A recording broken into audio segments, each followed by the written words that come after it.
সৎগ্রন্থ পাঠ শ্রী সত্যেন্দ্রনাথ মজুমদারের বিবেকানন্দ চরিত। সাধক বিবেকানন্দ। আজকে পাঠ করছি পর্ব ৬৪। সেদিন চলিয়া গিয়াছে। সেই দার্শনিক, তার্কিক, উদ্ধত নরেন্দ্রনাথ আজ গুরুভক্ত সাধক।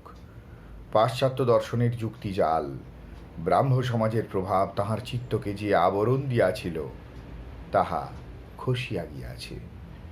ঠাকুরের আদেশে এখন তাহার পাঠ্যপুস্তক কেবল পাশ্চাত্য দর্শন বিজ্ঞান নহে, তিনি গভীর শ্রদ্ধার সহিত উপনিষদ, সংহিতা, পঞ্চদশী, বিবেক চূড়ামণি প্রভৃতি গ্রন্থ পাঠ করিতেছেন।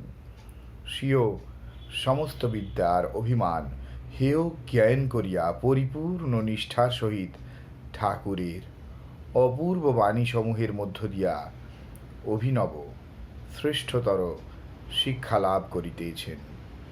আহার নিদ্রাদি জৈবিক ধর্ম বিবর্জিত নরেন্দ্রনাথের কঠোর তপস্যা উপস্থিত অন্যান্য বালক ভক্তমণ্ডলীর আদর্শস্বরূপ হইল, যাহাকে দেখিবার জন্য ঠাকুর উন্মত্ত বধ হইয়া উঠেন।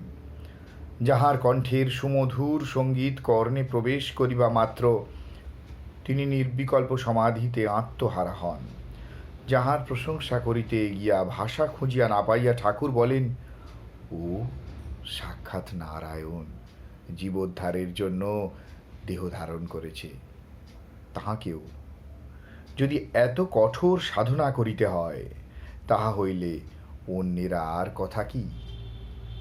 সাধন পথে বহুদূর অগ্রসর নরেন্দ্রনাথ অবশেষে বুঝিতে পারিলেন, নির্বিকল্প সমাধি লাভ ব্যতীত তাহার এ বিশ্বস্বসী আধ্যাত্মিক পিপাসা পরিতৃপ্ত হইবে না।